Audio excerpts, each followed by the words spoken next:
117 million years ago, something went to work in the galaxy. Something began building the rails. Thousands of miles long, each is as different as the civilization for which it seems to have been built.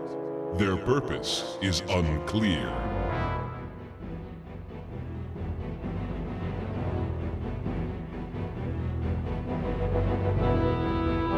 What is known is that the nearer a ship ventures to a rail, the faster it goes.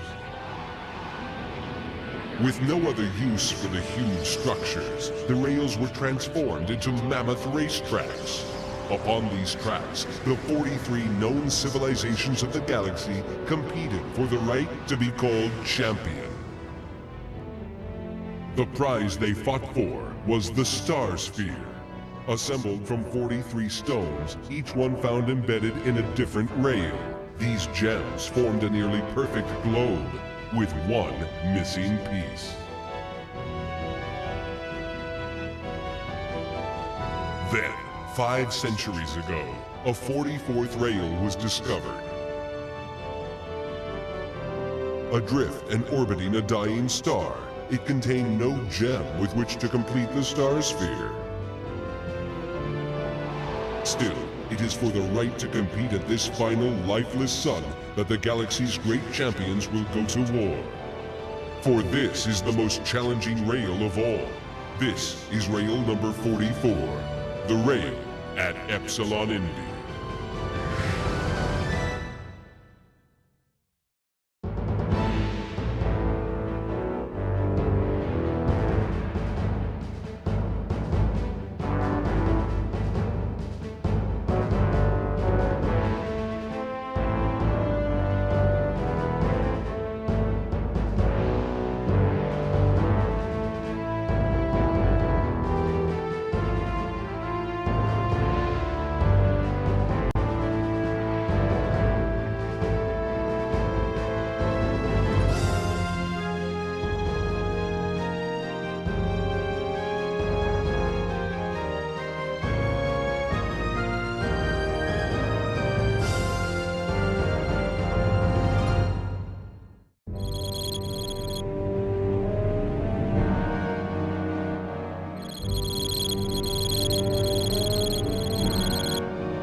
Hi everybody, Barlow Lens again. Boy, do we have a great one here for you today. Pilots from across the galaxy are anxious to continue the time trials, but first, let's see how the contestants stack up.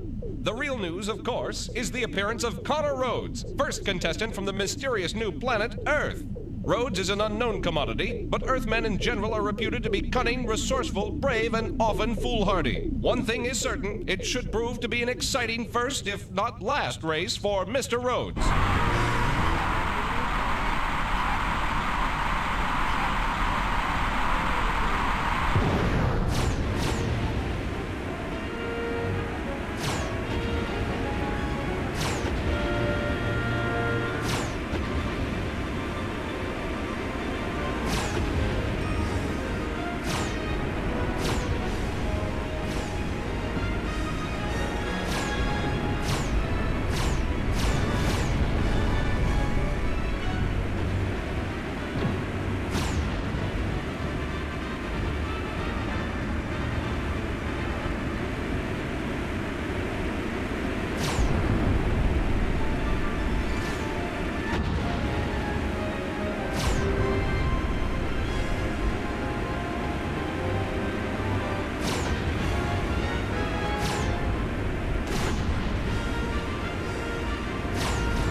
It's safe to say that racing fans were impressed by Connor Rhodes' performance against the drone ship, but now he'll have to go up against a tough customer. Racing fans are no strangers to the formidable half-man, half-machine Coax. A fugitive of war-torn Baton Gatos, Coax was made a cyborg when the machine civilization he had fought against saved his life. Now, neither man nor machine, he is a bitter, determined contestant. It looks like now we'll really see what Connor Rhodes is made of.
Newcomer Connor Rhodes continues to hold his own. But before this crowd truly accepts him, he'll have to show that he has what it takes to compete against the circuit favorites.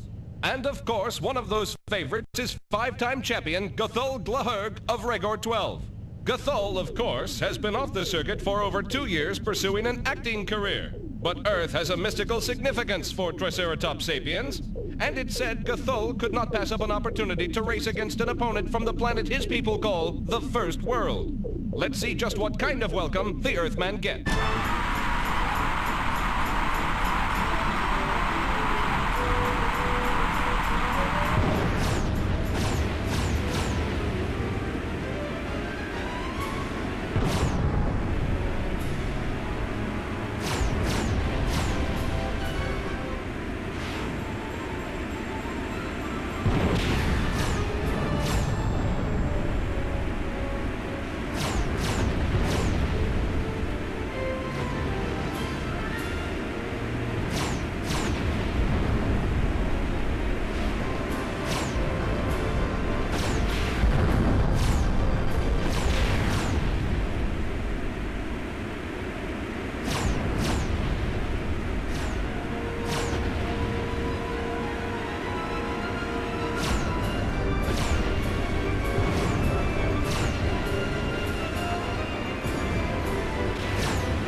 Well, it's becoming harder and harder to write off newcomer Connor Rhodes as just another pretender.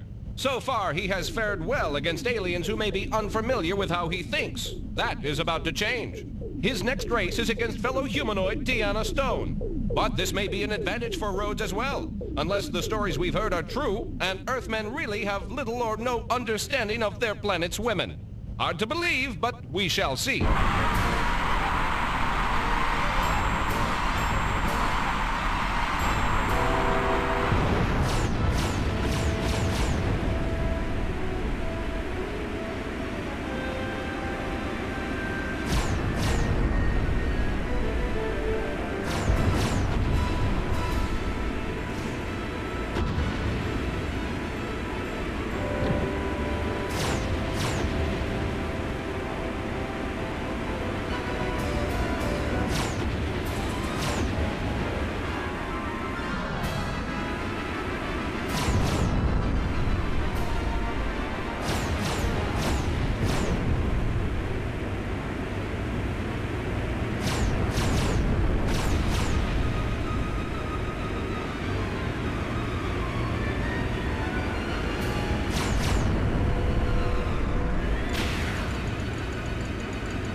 challenger from Earth, Connor Rhodes, has passed his first test and has earned the right to move on to the final elimination round before the true race begins.